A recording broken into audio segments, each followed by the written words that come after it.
xa lâu dù cho hy sinh có chúng tôi người lính sẵn sàng còn bạn ở trong tim ta không gì quy định tự do lần lính Việt Nam ra đi khắp qua dòng đi cái dần vân đời đi mãi đất kia vì tổ quốc xứng danh người lính Bác Hồ xứng danh người lính Việt Nam là người lính Bác Hồ vì bất kỳ cùng đi chiến đấu hòa vang công tác về quê để lên phương thăm máu cha ông chờ sao tung bay tình yêu mến xanh đất nước tự hào đi sang người còn bạn ở trong tim ta không gì bị thương tất cả tự do đoàn hùng binh Việt Nam ra đi khắp qua gian nguy biết danh và thơ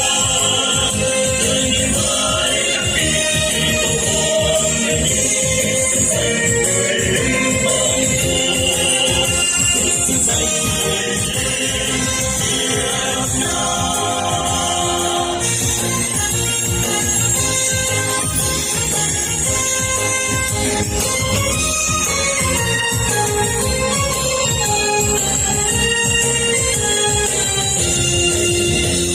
Đây là lính Bác Hồ màu xanh đất nước màu xanh quê hương màu xanh yêu thương từng đợt dân thầm máu chờ dù cho gian lao dù cho hy sinh có chúng tôi người lính sẵn sàng còn bạn ở trong tim ta không gì bị thương trong lòng tự do đoàn lính Việt Nam ra đi khắp qua dòng đi cái dần vân đời ngày mai đất kia vì tổ quốc xứng danh người lính Bác Hồ biết xứng danh người lính Việt Nam tôi là người lính Bác Hồ dù bất kỳ cùng đi chiến đấu hòa vang công tác về quê hương ta để lên phương thăm máu cha ông